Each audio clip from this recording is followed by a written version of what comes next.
De volta para vocês, com Sempre Bonita. Lembrando que beleza, quando a gente fala de beleza, a beleza não é simplesmente a parte estética, não. A beleza é você enfrentar dificuldades, a beleza é você procurar estar vencendo, se estabelecendo no mercado da melhor maneira possível e principalmente tendo autoestima.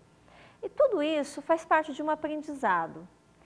O aprendizado que a gente vai falar aqui não é um aprendizado do dia a dia. Também pode até caber um pouco essa questão, mas é a gente falar do aprendizado diário, muitas vezes uma faculdade, um colégio.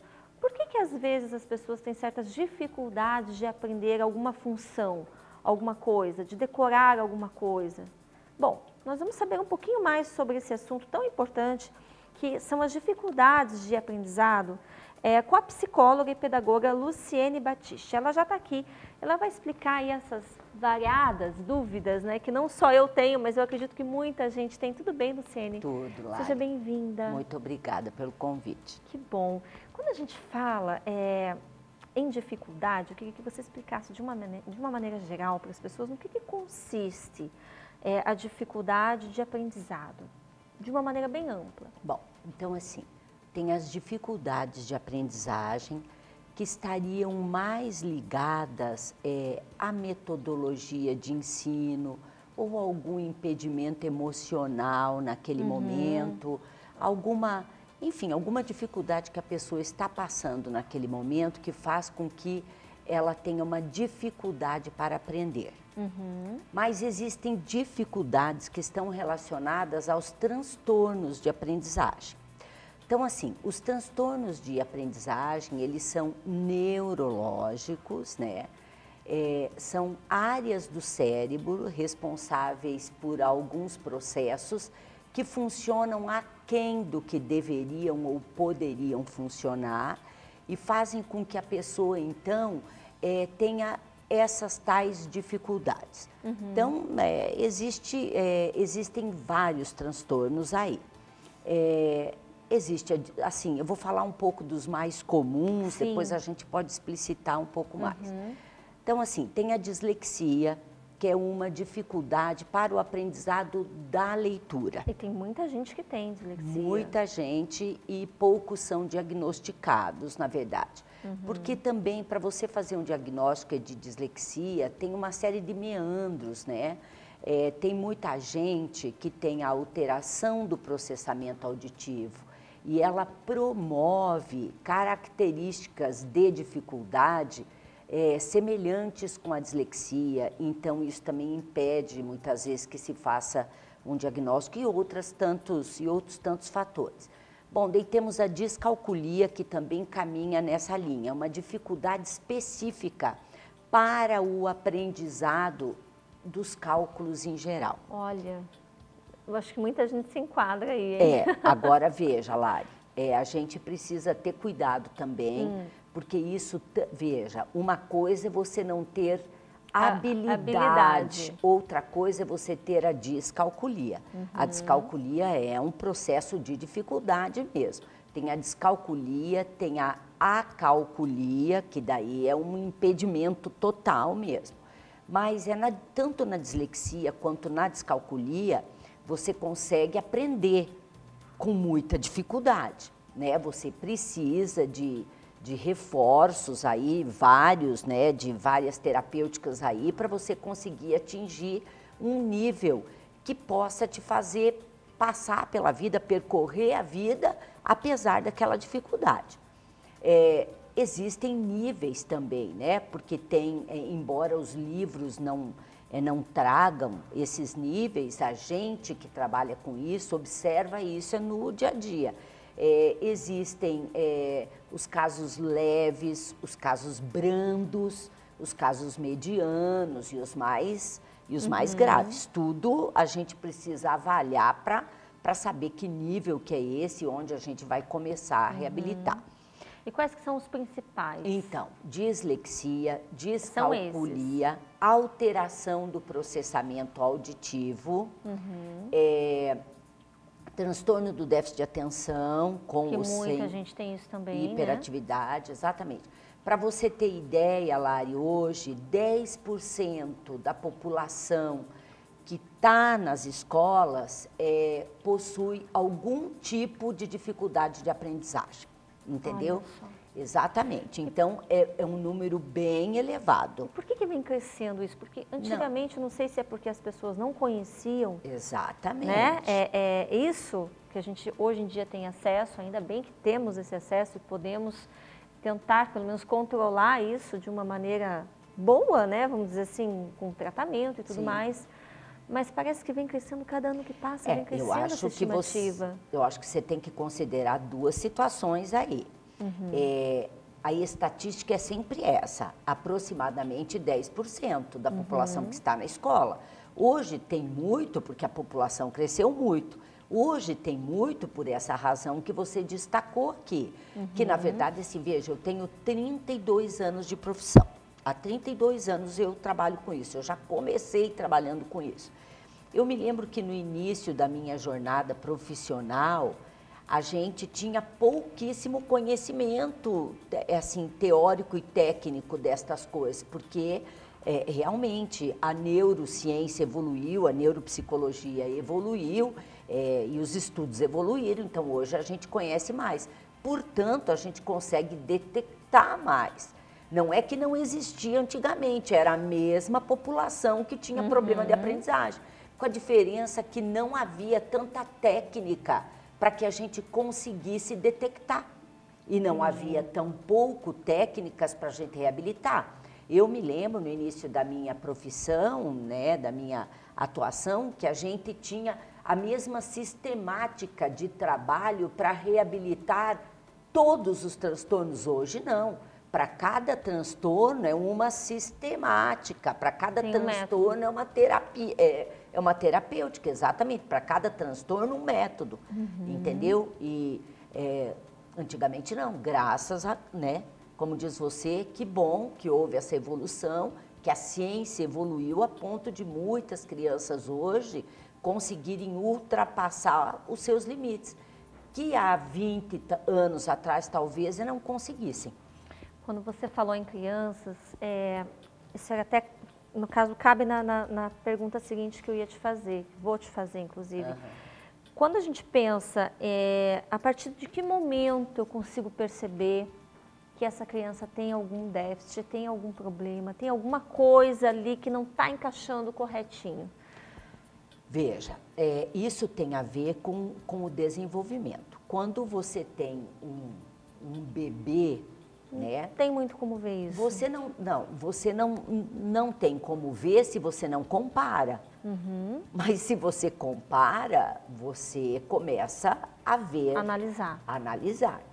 Então, assim, o que a gente consegue, né, Lari, nos primeiros anos, tipo 2, 3 anos, uma criança que tem dislexia, ela fatalmente vai ter um atraso na aquisição da linguagem falada. Entendeu? Esse já é um sinal, né? Esse já é um sinal. Posteriormente, ela começa a frequentar a pré-escola. Digamos que ela vá para a pré-escola com 2 anos, aos 3 anos, essas exigências começam a se tornar mais acentuadas e você começa a perceber, você ou a pessoa, a professora no caso, que aquela criança, na média, aquela criança não reage como a média das outras crianças reage. Então, esse é um indício. Então, você vai tendo indícios ao longo da vida escolar dela. Normalmente, chega até os nossos consultórios na alfabetização. Porque daí, assim, algumas pessoas vão buscar recurso antes e começam a fazer um trabalho de estimulação e ou reabilitação antes do processo da alfabetização. Mas quando não procura, chega na hora de ser alfabetizado, a criança não consegue.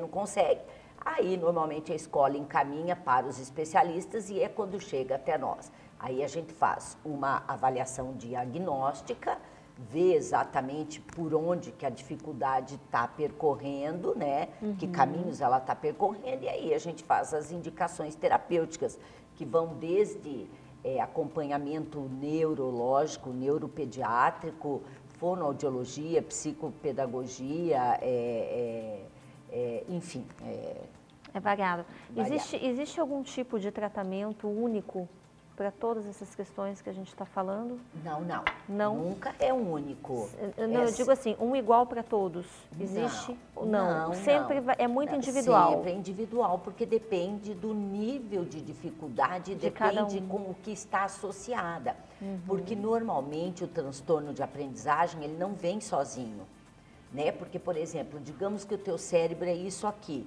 Se né, 2 ou mais funções desse cérebro não estão funcionando, as outras vão ter que trabalhar por essa que não está funcionando direito. Então, acaba que você sobrecarrega as outras funções e, no final das contas, tudo passa a funcionar de uma forma não satisfatória. Então, você tem que verificar isso para ver qual a terapêutica mais adequada para cada caso. Você tem que ver o que está prejudicado. Tem transtorno que prejudica mais a memória, tem transtorno que prejudica realmente só essa parte da linguagem. Então, aí você vai focando, né? Aquilo que mais precisa. Por exemplo, uma criança que tem descalculia, você tem que focar o trabalho no desenvolvimento e na reabilitação do raciocínio lógico-matemático ou dos outros raciocínios lógicos, do concreto e do abstrato. Então, cada caso é um caso. E daí tem a ver também com o nível da criança. Se ela tiver um nível brando, o trabalho vai ser mais leve, mais suave. Se ela tiver um nível grave, você daí vai criar todo um processo terapêutico específico para ela. E quando é criança, a gente, querendo ou não, tem que trabalhar um pouco essa parte lúdica, tem que saber lidar, né?